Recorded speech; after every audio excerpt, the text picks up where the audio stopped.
Welcome, everyone. It is noon on my clock here, and we are absolutely thrilled to welcome you to the Urgency of Climate Action, a webinar brought to you by Loyola's Office of Sustainability, the Bombard Center, and the Supply and Value Chain Center. My name is Seth Green, and on behalf of the Bombard Center, it is a pleasure to welcome you to a discussion that is truly at the heart of our mission across every part of our campus at Loyola. Today, you're going to hear a brief welcome from me, but I will keep it brief because we have three phenomenal leaders who are true role models in climate action, and a phenomenal leader within Loyola, our Director of Sustainability, who will be moderating a discussion with them. So let me just begin by telling you a little bit about how this collaboration, which is a four-part webinar series, came together. I sit in the business school, the Quinlan School of Business, and we are very proud to be one of the top business schools in the world for social purpose and business administration. We were very fortunate when the Financial Times went over 250 campuses last year. They found that we were excellent in 4 categories with just 3 other business schools in the world. And a couple of things that are really exciting that we are proud of and that are core to our mission are the first of its kind MBA called Bombard Scholars Mba that is at the intersection fully of profit and purpose, with people thinking about how do we use business to advance goals like sustainability, and a soon to be forthcoming supply chain focused master's, which has a double down on sustainability. We also have one of the most sustainable campuses in the world. Thanks to Aaron Dernbaugh and Nancy Tuchman and others, we have been recognized consistently as a campus at the very top of many different systems of recognition. ASHE Stars, the Sierra Club, and Princeton Review, just to name a few of them.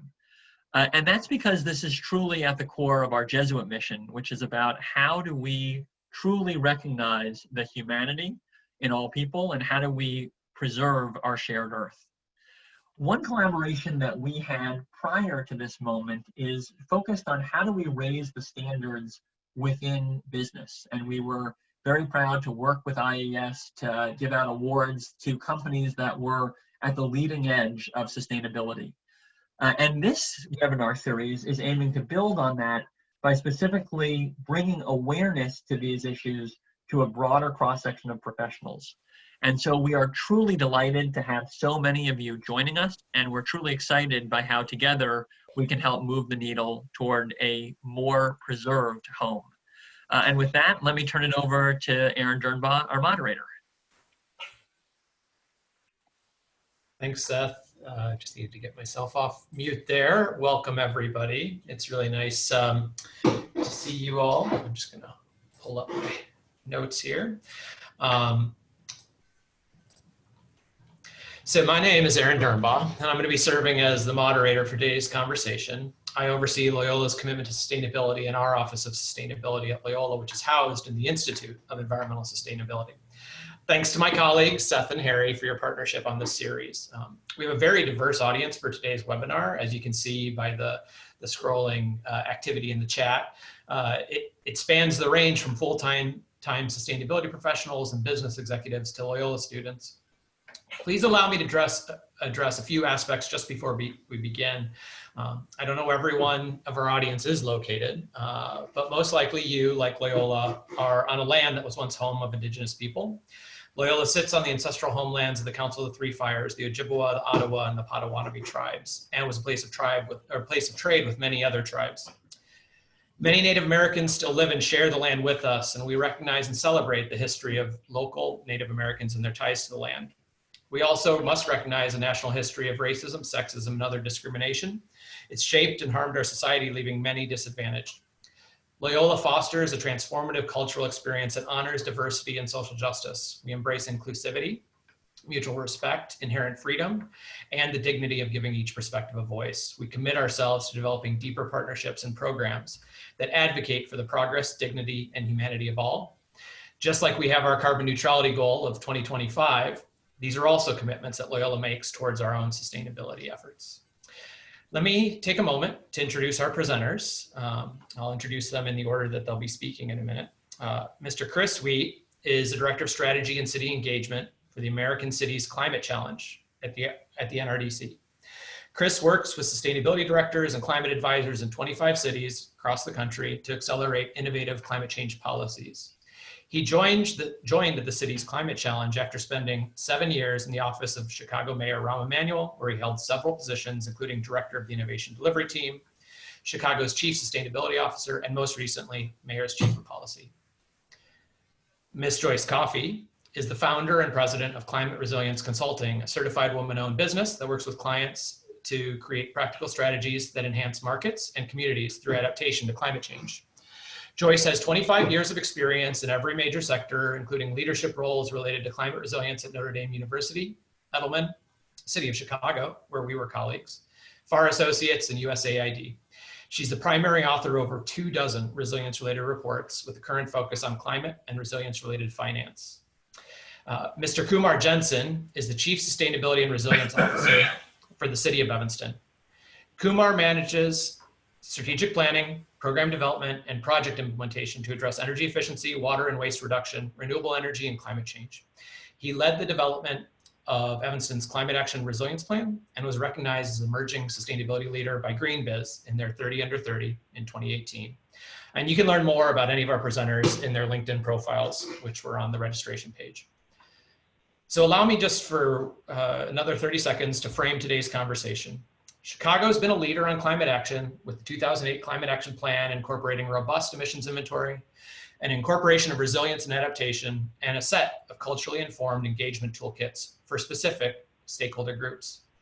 This led to a set of programs and policies focusing on the primary source of emissions, energy efficiency for existing buildings, and a resilience plan anchored in social equity and community cohesion. As sustainability is taken up by a new mayoral administration with strong environmental focused partners at the county and state level, how can sustainability and climate action continue to evolve with this mayor's focus on grassroots equity? How can the recent events, a global public health pandemic, and the crystal clear exposure of systemic racism in policing and criminal justice inform sustainability efforts? Does this take urgency and resources away from steps to reduce emissions or prepare for changing climate? Or does it make those efforts more significant and intersectional? I've asked each presenter to provide some opening remarks, and then we'll maintain the majority of time for questions. So don't forget to please add your questions into the chat section, and I'll try and collect them as we go. We're first going to start with Chris, and then we'll turn it to Kumar, and then Joyce for their opening remarks. For the presenters, to advance your slide, just remember to prompt us with the next, and Seth will advance the slides. So first, Chris, can I turn it over to you? Sure. Thanks, Aaron, and thanks to Loyola for creating time and space for this conversation. Very happy to be here today. As usual in these presentations, I have way too many slides for the time allotted, so I will try to move briskly and then hold as much time as possible for questions. If you could advance the next slide. And one more. Thanks. Perfect right there. So let me first talk a little bit about what the American Cities Climate Challenge is. It's an initiative funded by Bloomberg Philanthropies that's really designed to accelerate climate work happening in 25 cities around the United States, really focusing on not only the reduction of greenhouse gas emissions, helping cities meet the commitments that so many of them have made around the Paris Accords, but also how do we think about the co-benefits that are associated with this work around developing a new economy, thinking about issues of public health, and how we reinvest dollars back into communities. Importantly, we have a relatively narrow focus because the way that cities create carbon emissions are largely in the transportation or buildings and energy sector. And so we focus very much around how do we electrify and decarbonize the grid. How do we provide more renewable energy? How do we reduce vehicle miles traveled, either through transit, biking, and walking, expand the use of electrification, et cetera. Next slide. And this is just a list of the 25 cities that we're, a map of the 25 cities that we're working in. We do work with Chicago as well and the Lightfoot administration. But importantly, we don't just work with coastal cities. We don't just work with cities in blue states. we very much try to have a cross section of where the climate discussion debate is happening around the country. Next slide. So, you know, we're in constant communication with our cities, and wanted to talk a little bit just high level about kind of where cities are today, given both the issues around COVID and also around economic and racial justice that are manifesting itself. You know, so cities are very much concentrated on issues of public health, on meeting basic needs, protecting the most vulnerable. The conversation has obviously shifted rapidly over the last 6 weeks with an increased focus on economic and racial justice. This obviously not only pertains to the environmental space, but also to all work that's happening, all policy work that's happening in and around a city, and the intersectionality between those issues, be it economic development, housing, not just issues of policing and public safety.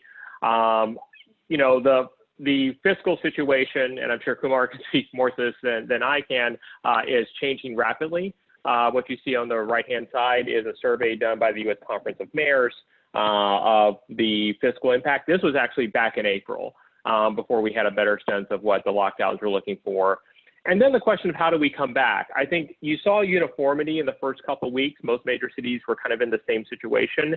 Now we're in rapidly different situations, depending on the spread of the pandemic, where cities are in terms of opening, closing, reopening, et cetera. So there's no one size fits all approach with cities right now. Next slide. So I want to talk a little bit about what are the possibilities around the climate work today. You know, one of the pieces is actually protection of the gains today, protection of sustainability and climate and environmental offices, continuing to invest in things like low and no carbon transit, renewable investments, the program dollars, et cetera. There will be challenges and there will be fights, and we see that manifesting itself already in cities, many of which had June fiscal year ends. And so they're dealing with that today. You know, secondly, working with our cities as much as we can and grappling with this also as an organization and as a program in terms of how we think about the intersections of economic and racial justice, and how do we have it more than just a tack on, which at times happens in a lot of this work and a lot of these conversations. But how do we really think about the equity lens that we're providing to the work across the board? Also thinking about the reframing of issues. How do we tie back to jobs? How do we tie back to public health? How do we tie back to economic opportunity? This is a push actually coming significantly from our president and CEO, Gina McCarthy, the former EPA administrator. And she's pushing us very hard in terms of thinking about the partnerships that we create.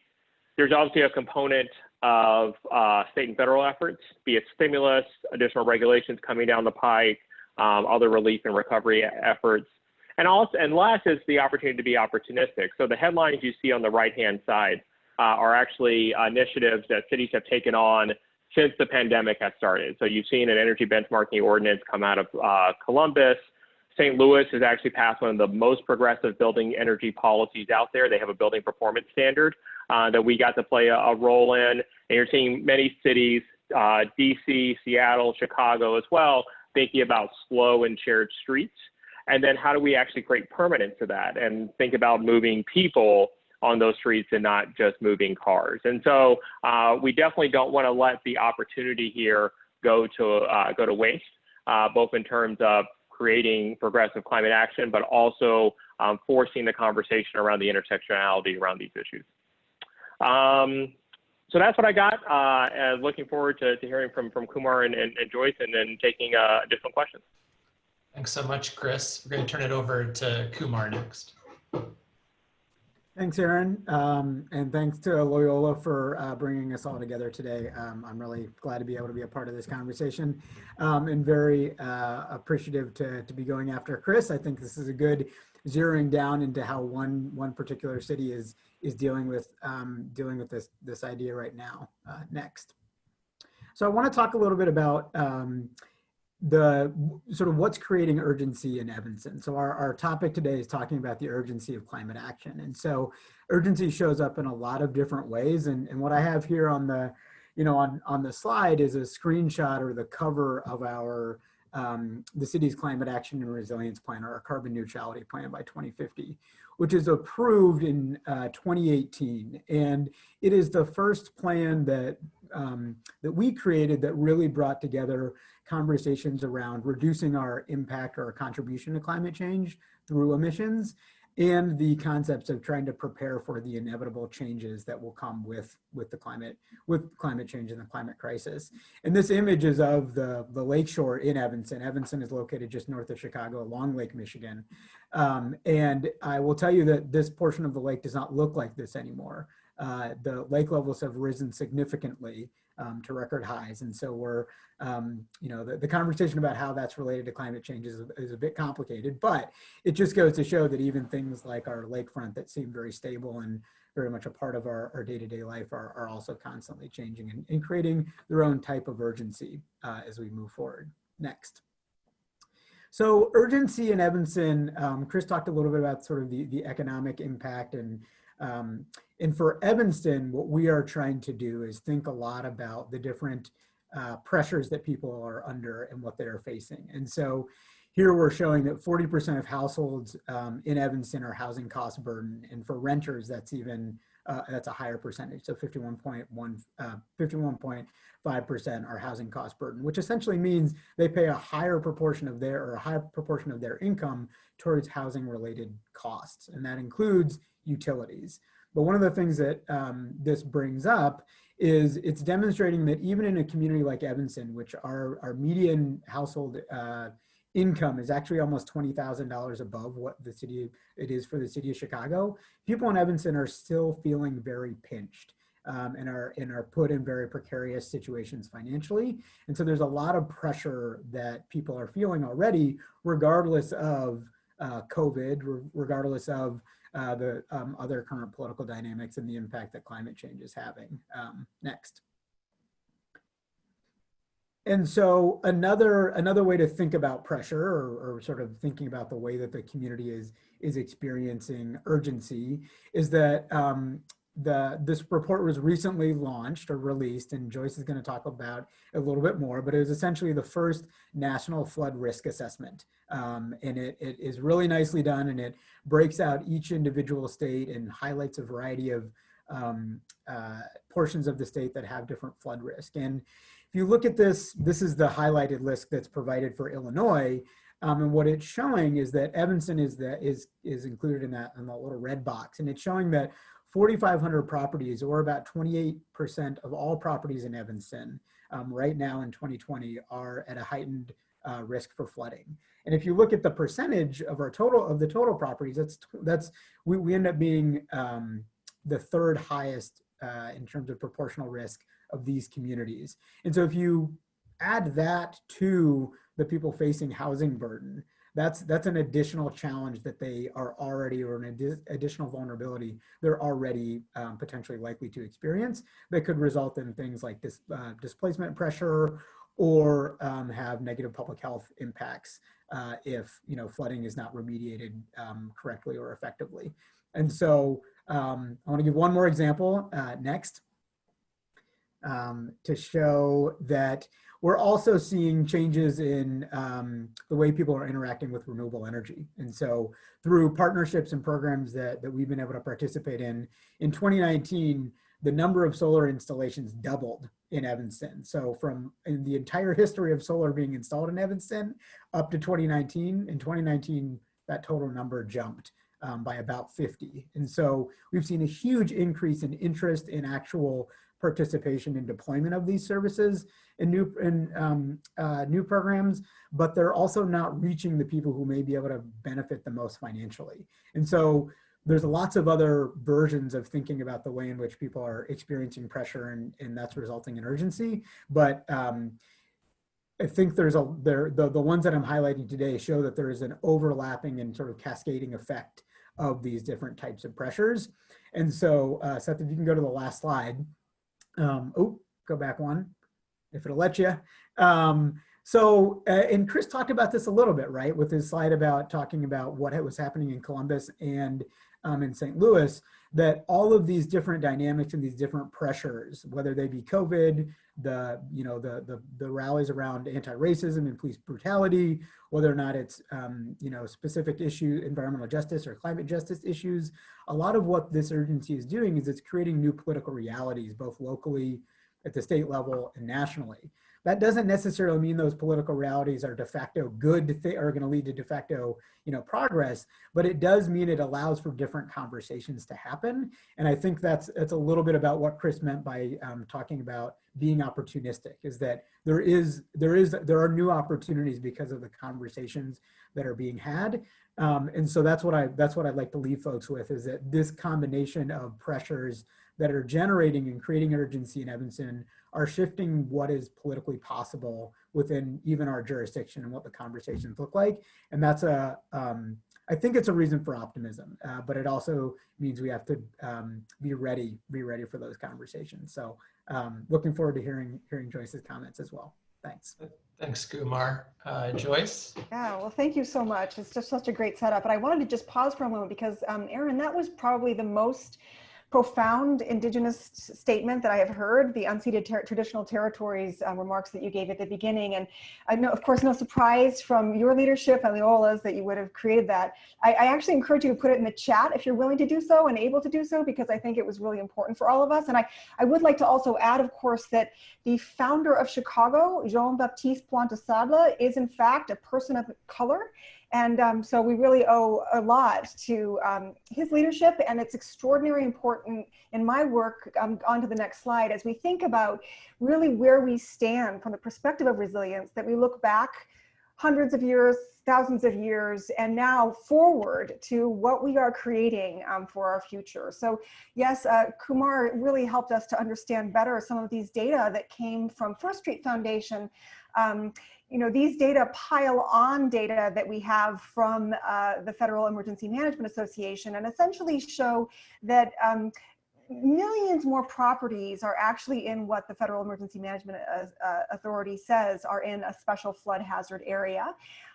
In an extraordinary neighborhood in Chicago, Inglewood, on our south side, where there is just an amazing amount of vibrancy and resilience, we see that, in fact, there are over 13% of those properties are in this special zone. And so this really helps us to understand perhaps the intersectionality that Aaron started us off with, because Inglewood is actually over 90% African-American, and has really had quite a lot of disinvestment over time from capital C city government. We have therefore many issues that we face in those neighborhoods that are not faced by the upper income neighborhoods in Chicago. So on to the next slide. And this is actually something that I think is really, we can move to the next slide. Thanks, that one. Is really, the one about, just prior to this, I'm sorry, I guess my system's a little slower than your Swift one there. I want us to just focus in on the fact that, unfortunately, and really due to our leadership, so something that we have the power to change, we're seeing increase in inequity, even as these disasters increase in intensity, velocity, and frequency. And really what these data show, I know it's kind of hard for many of us to see on our smaller screens at home, is that we are not actually leveling the playing field, even as we give away trillions of dollars from the Federal Emergency Management Authority's money. So these are our taxpayer dollars that are essentially going to line the pockets of college-educated white people, homeowners in particular, to the tune of almost $200,000 4 years after a disaster declaration, while the same college-educated but Black individual only receives 50,000 of those FEMA dollars, our taxpayer dollars. And in fact, an 8th grade educated Black individual sees a negative on their income, even though his peer in his neighborhood is seeing that over $200,000 or almost $200,000. And of course, this 8th grade versus Black versus white college educated is a demonstration of systemic racism and bias. So it's really actually quite fair to compare that 8th grade exposure and lack of funding due to the real inequities embedded in our system. And if you're asking yourself, well, why would this be exactly? I mean, there are several reasons that are coming very quickly to the surface. These are data that come from a woman named Junea Howell, and others have found the same, that first of all, the process of getting money from FEMA is very complicated and onerous. You have to have time. You can't be single parenting or running around to 3 jobs. You can't have spotty internet. You know, it takes a lot to get through this. In fact, most people who get the money have their own lawyer. So that's one of the major reasons. So on to the next slide. So with this intersectionality between both increasing flood risk and increasing inequity in our system, I wanted to offer 3 suggestions for what we do to change the tide here. And of course, the first thing we need to do is put a spade in the ground and build better resilience. That, in the case of flooding, might be green infrastructure. You know, it might be new ways of handling riverine flooding that relate to major gray infrastructure along the coasts. Of course, it can have everything to do with different ways to prevent seawater from incurring into public spaces. But I know that that's what we all need to do, is put the spade in the ground, but it's not happening as much as we need it to be. So here are 3 ideas about how it could improve and increase. And I'm giving you some suggestions for where you could find further information about this. And at first I had this title of this slide, solution, outrage, because in fact, flooding is outrageous, especially inequity in flooding is outrageous. It's very personal. It leaves people really bereft. Someone on this phone call actually reminded me of a flood in his basement, where he was sitting on the 3rd step of his basement, watching his children's history float away, essentially, right? Their toys, but also all the photos that his spouse had so carefully put into their photo albums. And it's quite moving. And it's especially moving when, you know, years after, you're still destitute from the flood disaster. So anyway, there are a lot of resources out here about how we can protest and raise to the specter of leadership in the city council, the mayors, the states, why flooding really matters for our community. So activism is important. And next slide here as I round out. And then the second thing that I think is really crucial is policy change. And I know that both Kumar and Chris spoke to this a little bit. I recommend to you highly the American Flood Coalition's work that tries to get to the bottom of both social inequities and increased flood incidents. I think it's really important. And I also suggest that each of you try to dig into the House Committee on the Climate Crisis, the Select House Committee on the Climate Crisis, their report that came out just last week, which does an able job of making social equity part and parcel of the suggestions in this 400-page document for how the United States can be doing more around both those things that Chris talked about, decreasing greenhouse gas emissions, but then also those things that, and Kumar also mentioned it in his solar panel recommendations, but also those things that relate to adapting to climate change. And so lastly, of course, next slide, the other thing that many of my city leadership practitioners remind us is that, hey man, we don't have enough money to make the actions actually work, right? We can't put the spade in the ground until we find money in the system. And I will say that it's harder to find money when you try to put social equity first, because money flows to money. That's what FEMA money does, but it's also what Wall Street does. But there are definitely mechanisms that are tested that have actually solved for both social inequities and for floods. One, Quantified Ventures does a lot of very, very interesting work with environmental impact bonds and social impact bonds, and they have systems. In this case, they're working with New Orleans on funding that would help single-family mortgages, essentially in a PACE-type product, to increase green infrastructure on their properties.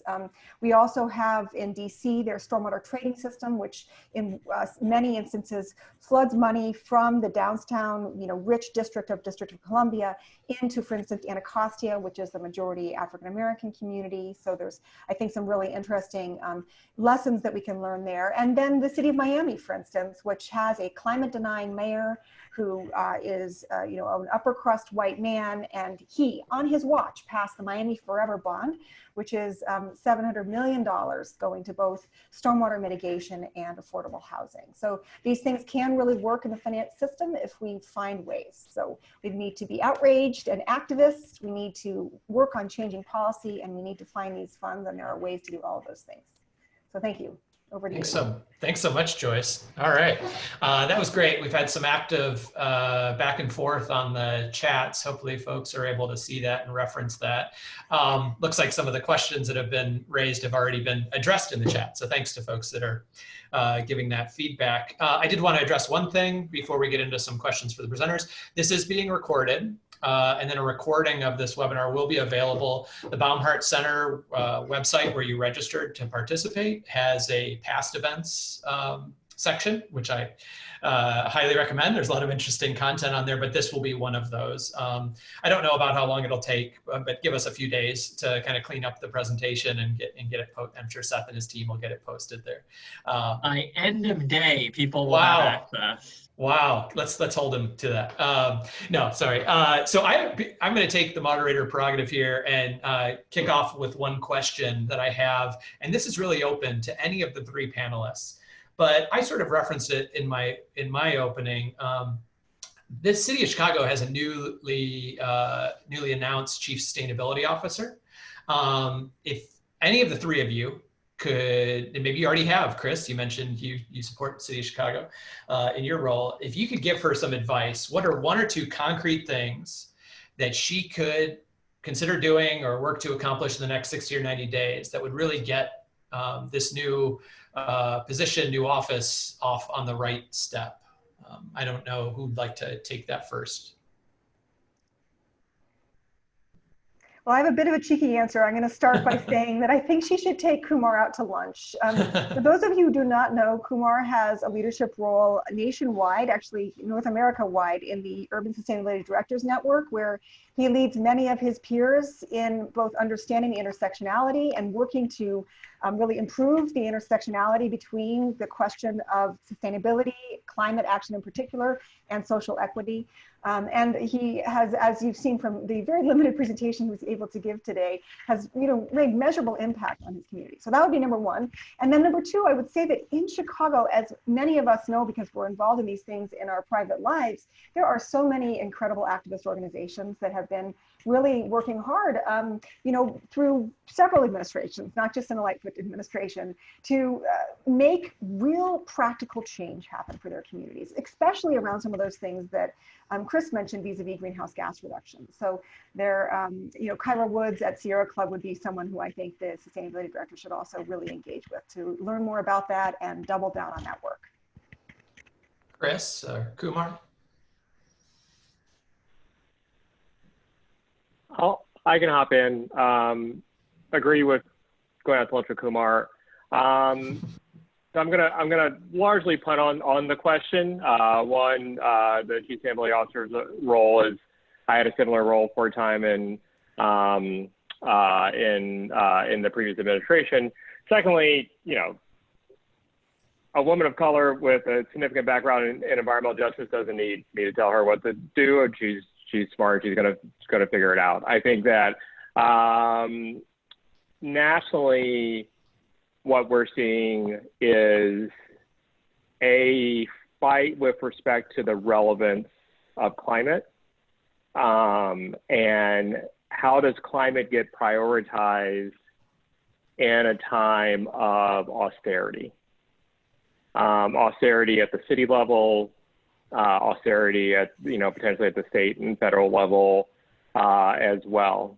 And I think that the intersectionality of issues of climate and housing that Kumar talked about, that issues of income that Joyce talked about, becomes more and more paramount. I think the other piece that the environmental movement in general has to kind of grapple with in this moment is kind of the concept of urgency, actually, right? And so, I am a, by nature, an impatient person. I used to have a particularly impatient boss, and so I think everyone in this call understands the gravity of the situation that we're in. There is the potential to cut off our nose in spite of our face, and the question being, how are we engaging communities in a real and substantive way in or around those issues? And so I think that a lot of cities are grappling with the fierce urgency of now, with also the nature of the moment, and how communities are engaged and a real part of these discussions, particularly given issues of digital divide, meaning that not every community or not every family can connect to a virtual partner meeting or a virtual, town hall, and a variety of issues that go in or around that. So I think actually kind of it does create a small moment of step back, and to figure out exactly where we want to go with this and where we want to prioritize our time and effort, knowing that prioritization may become more necessary because the dollars at city halls or state houses just may not be what they have been in what has been an improving time on the fiscal end for municipal and state governments over the last few years. Thanks, Chris. And Kumar, if we were sitting at the next table over lunch with you and the Chicago's Chief Sustainability Officer, or perhaps on a Zoom meeting in this given day, what would you be telling her? What would you be talking about? Well, I think, just thank you for those kind words, both from Joyce and Chris. Very flattering and appreciated. But I think, I would also echo what Chris said, that Angela Tovar is coming in with a wealth of lived experience, professional experience, and knowledge, not just around content related to environmental justice, but also understanding process. And she has a lot of relationships. And so I think what I would offer is just my support, and try to help her see that there's a lot of us out here doing, hopefully working on similar things, and that whatever I can do to help connect her to whatever it is she thinks are her, whatever her priorities are, if there's anything I can do to ease that transition, that as the neighbor to the north, I'd be more than happy to do that. Thanks, Kumar. There was a question which actually follows something I was sort of interested in, which it was David Schmidt asked. So are there cities that are really doing it right or doing it well? Are there folks, and I guess Chris, maybe I'll direct this at you since you work with a large network, but I know Kumar and Joyce, you're also familiar with what's happening in lots of different cities. We heard some examples. Is there anybody who you think, maybe something really interesting to share with the audience? And then I sort of follow up on that as well. Sure. I think most cities that, you think are doing it right would also admit they're doing it wrong in a lot of different ways as well. And so this very much is a journey. Maybe I can provide a couple of examples from kind of non-coastal cities. I do think, a lot of times, for better or worse, the conversation around kind of local climate work falls to like New York, Seattle, LA, Chicago, Boston, and then we start talking about like Milan and London and Tokyo. I think one of the things that we see in the climate challenge is a desire and interest and ambition on the part of lots of cities that are, maybe not necessarily the first ones you think about in these conversations, to push in and around issues of climate. We spend a lot of time working with the city of San Antonio that's thinking about their building policy. So thinking about the things like EV and solar readiness, so how they incorporate that into their building codes and creating long-term sustainability for that type of work. We've been working with their transportation department quite a bit, thinking through slow and shared streets, and they've been one of the cities that have been involved in some of that work. And they're also thinking about the future of transit. Now, they're trying to think about that at the same time that, San Antonio is there with Houston and others as one of the hotspots right now for COVID, and they have some tough decisions to make. And so I think they are trying to find that balance. I think San Antonio is a city where we see a lot of great work happening. We see a lot of great work happening in Charlotte, where they've been pushing around mobility and thinking about mobility in a very car-centric city. And even though their transit system is a little smaller, Mayor Lyles there has convened a task force to think through potential funding opportunities for transit. And they've actually made a commitment also to electrifying much of their bus fleet. And so I think and I think you see some good opportunities there. I'd say the last example I would give is actually our neighbors to the southeast, Indianapolis, have been thinking a lot also on the transit side about transit-oriented development. So they've been building out their bus lanes. They do have a light rail system, and they're thinking about how they do that in an equitable sort of way. So one of the things the Challenge is able to do is actually connect a lot of city folks from Indianapolis that come to Chicago, and they saw some of the work happening that the city has been involved in and around Cottage Park. They met with Dorval Carter, the head of CTA. They met with Alleviation Chicago, that's been working on equitable TOD issues for a while, another program that's actually supported by NRDC. And so I think they're starting to think more progressively as well about their system. So I think that there are places really around the country, and I know Joyce and Kumar also have a ton of experience, nationwide as well, that you're seeing some really amazing work happening. Joyce, would you like to?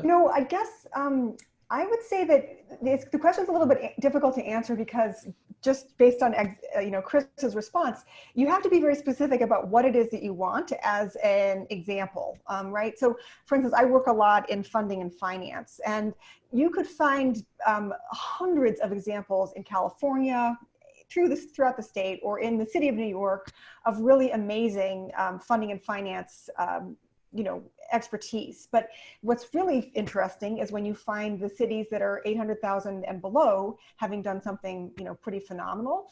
And the way to find those would be to know, what it is that you're looking for. So are you looking for a city that has changed their procurement policy to be sure that it is assessing and addressing climate risk throughout every one of its the services and products that it buys?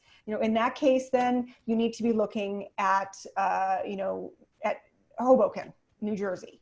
Or are you looking for a new way to do PACE, this property assessed clean energy, that includes climate resilience? Well, in that case, you should be looking to Hollywood, Florida, and some other communities in southern and southeast Florida. So just to me, there are dozens of examples, and many of them won't necessarily even say the word climate. In the case, for instance, of the Florida one, it wouldn't say anything to do with climate. But if you're trying to solve for instance, how do you help your residents to get funding for climate action? And that would be one way to sort of winnow down how you would find some of these best cases. And I do think, by the way, that NRDC has some extraordinary resources that will give you cases like that. I also think that the National League of Cities provides a lot of that kind of information for free. And then, of course, being a part of organizations like the Urban Sustainability Directors Network, you can tap into your peers for that kind of information there as well. Thanks, Joyce. Kumar? I would just add briefly, and I'm gonna, not respond to the question really, but would just build off of what Joyce is saying, and that it is challenging to answer the question broadly. And so when, for example, we were talking about energy contracts and electricity purchasing before the webinar got started. And when, we're looking at all of the agreements that we have and what authority we have as a community to buy renewable energy in different ways, and how we want those agreements to support other goals that we have, like workforce development or income assistance. It's really hard because utilities, particularly electric utility structures, are very different state to state. And so we oftentimes can go and look for, go and see what examples other communities are using, but oftentimes the regulatory structure is so different that it can be challenging for us to be able to bring back all of those. And so sometimes it can be, I think it is difficult for us to, in a broad sense, think about like, which communities or cities are doing it right. I would agree with Chris's point that I think a lot of cities are like, hey, we've got this one or two of these areas we're really making progress on, but not, other areas being like, oh, we could put a lot more resources towards those. And one example I'll give of a city that we've started to look to in some of our work for our municipal facilities is actually the city of Pittsburgh, which put out essentially a requirement for their city-owned buildings to be net zero emissions. And so they put out a resolution that is requiring that for their facilities. And that one was sort of flexible enough that what we wanted to understand was what was the process that they went through to make that, to make that decision. What type of background information did they need to be able to convince elected officials that that was a that was a priority and should be something that's focused on. And so oftentimes that's how we approach, we will look at the 144 actions that are in our climate action and resilience plan and then go find folks to steal from that look like they're, that they're doing those things in ways that we can have a connection with them and then figure out how to do that in our own policy context. Thanks so much. I'm going to now touch on a question which was sort of embedded in a question in the chat. I'm just going to sort of put in my own words here, but a lot of our conversation has focused on sort of the local government role and in this conversation. And we could certainly talk about state and federal as well, but as this is co-hosted by two centers from our Quinlan School of Business, and I'm sure there's lots of people that in the audience they're in the private sector, and that's where they can have their impact on climate change.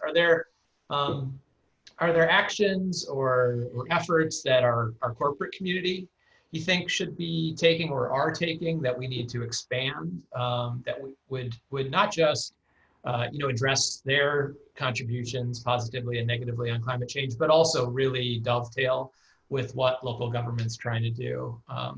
Any thoughts on that, sort of the private sector responsibility, if you will? I mean, I'll say that, my professional perspective is that, and we've seen great, good partnerships from many of our community partners in Evanston, but the corporate community or the nonprofit community or the higher ed community has no less of an obligation, right, to the climate crisis or any of the political movements that are taking place. And so, the things that we oftentimes look for, and we tend to focus on some of our larger partners, particularly when it comes to things like energy or areas that we feel we can provide them value and benefit in terms of support. But, a lot of what we're looking for, I think for us is partnership as a local government. I think in general, there one route to go are looking at the, corporate sustainability or other types of sort of operations and processes certifications like B Corp and things like that, right? Which are both very much a branding initiative, but also are supposed to have sort of real world impacts, just like the Lead for Cities rating system or the STAR system for higher ed and ASHE. There's a lot of different types of things like that. But, on our end, what we're starting to push folks for, and in our community climate action plan, we did request that our largest employers send us letters of commitment. The mayor reached out and asked specifically for us to work with them to put something in writing that then was put in a plan that was adopted unanimously by city council resolution, is also looking for them to offer up and suggest what it is too that they can do, because oftentimes as a local government, we don't necessarily know exactly what the most effective way is for a business enterprise or for a large nonprofit to operate, but we are very comfortable sharing what our goals are and stepping into that conversation once they've once they're aware of those goals. And so I think I'll just leave it there. Thanks, Kumar. Chris, Joyce? Joyce, go ahead. On my side, I think any corporate asset holder, so this would be, a corporation or an investor, needs to do three things around climate resilience. I'll mention those. And then I also want to come back to a couple of points that Kumar just raised. But the first thing is that if you have any sort of asset, you need to be assessing the physical impacts of climate change on that asset. And this is looking, at your risk today, like, oh gosh, we've had this flooding, or my staff hasn't been able to get to work because of the snowmageddon or whatever. And it's also looking like 10, 20, 30, and 50 years hence, right? Because these, even corporations that are dealing in a quarterly board call kind of schedule have long-term plans. So you have to assess your risk. And then you have to address your risk. You have to say, oh my goodness, we're going to have this extreme heat.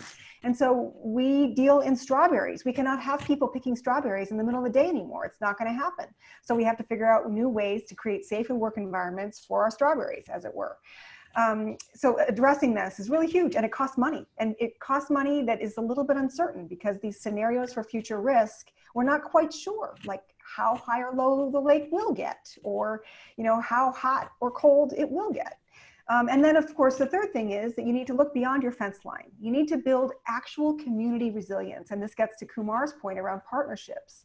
It is not enough, and it never has been, but I think especially today, corporations are aware, it is not enough to act in your silo. You have to appreciate where you're working, who the people are that work for you, where do they live, what are their issues?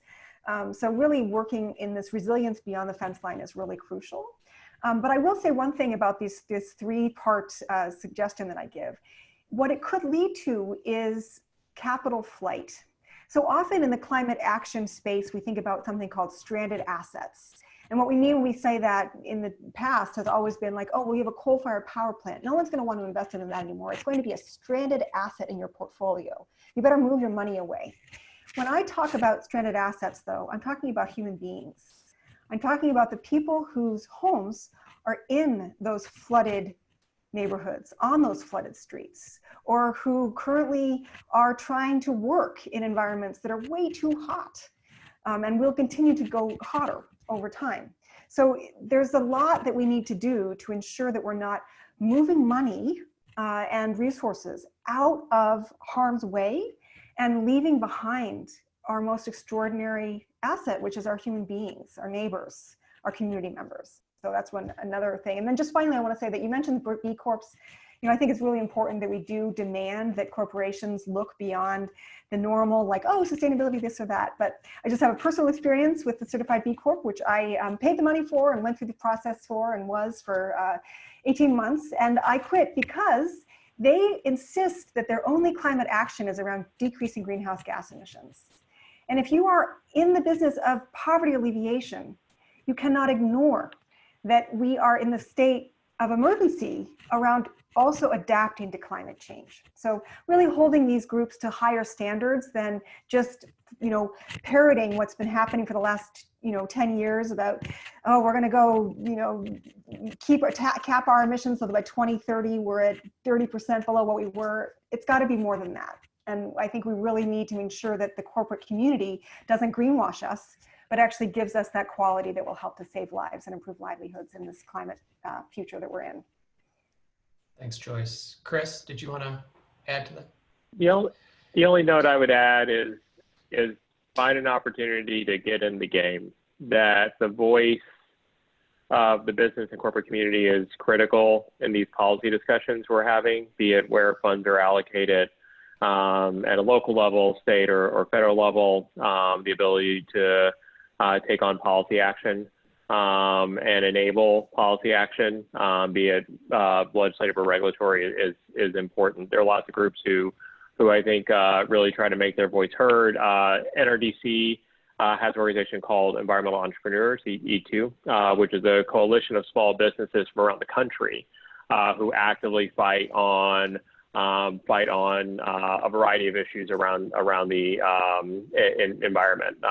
Illinois Great Alliance is actually doing a call with my colleague David Donaker about HFCs and some policy action that we've been pushing for a long time at the federal level around that and organizing businesses there. So I think it's important to create opportunities to have your voice heard in these conversations, be it mitigation or resilience, and how we're trying to advance the ball on the policy side. Thanks, Chris. So we are quickly running up to the end of the hour. That's breezed right by. I wanted to just make sure give my presenters a last chance for any closing comment, or Seth, if there was anything I missed. Just before I do that, let me remind everybody that's still with us that this is the first of 4. So we will be back here, 7 days from now, having a conversation next week around sustainability and transportation. Looking forward to featuring Aaron Alaman, the Executive Director of Chicago Metropolitan Agency for Planning, Roberto Requejo with Elevated Chicago, which Chris referenced earlier, and Tony Minietti with the US EPA on their work on sustainable fleets and logistics. So we're going to be talking about sustainable and equitable transportation and transportation planning next week. The third webinar is on sustainability in buildings. So there were a few questions around buildings and energy efficiency and clean energy for buildings. We'll be addressing those in the third week. And the fourth is on equity in sustainability for all Chicagoans, really making sure that's an important part of our dialogue going forward. Is there any closing remarks in our last, 180 seconds here? Joyce, Chris, Kumar, anything you want to leave our audience with? Joyce, you're muted. Joyce, you're muted. Yeah, 30 seconds. So in the comments, I think, see questions about biochar or comments about biochar, about veganism, about places of worship. One theme that cuts across all of these is policy. Make policy change happen by giving real concrete recommendations to your elected officials and electing officials who will listen to you. You know, I've been sending things from NRDC's Green Edge report to my elected officials and to campaigns that I really care about. I've been sending things from the House Select Committee on the Climate Crisis, just really pithy statements about what matters and what to do about it. So policy change to me is at the foundation of all of this really important work that everyone is doing. Thanks, Joyce. Chris, Kumar? Yeah, I mean, I'll just say that one of the ways that we're trying to reorient our work, particularly these days, is focusing on how we can add and integrate to things that are already happening and change systems in that way, because there's so much fractured political focus and there's so many different challenges that people are experiencing. And just from the standpoint of budget reductions and layoffs and furloughs, is one of Chris's slides mentioned, a lot of what we're trying to do are find the opportunities within other processes, as well as continue the things that only our office can focus on. And so it is certainly probably an approach we should have been taking earlier, but is one that we're now implementing by necessity. Thanks, Kumar. Chris, I'll leave you with a final remark. Yeah, the last thing I would say is just don't forget about the power of the individual in this, that one phone call, one email can matter, and try to figure out opportunities, as Joyce alluded to connect with local officials. We see this a lot in our work that, sometimes it takes 300 phone calls to flood a member of Congress's office to get them to listen. With an alderman, sometimes it takes about 10. And so definitely, understand and appreciate the power that you have as an individual, and you have with, friends and colleagues to get in the game and stay in the game in or around these issues. That was great. Thanks, Chris. I'm going to thank certainly our panelists. So I see a lot of thanks coming through the chats, but Kumar, Chris, Joyce, thanks so much for spending this hour with us and sharing your experience. It was really terrific, a great way to kick off this 4-part series. As I mentioned, this will be recorded and available, as Seth said, by the end of the day. And hope you can join us in future webinars. With that, we've landed on 1 o'clock. Perfect timing. All right. Thanks, everybody. Have a great day. Bye.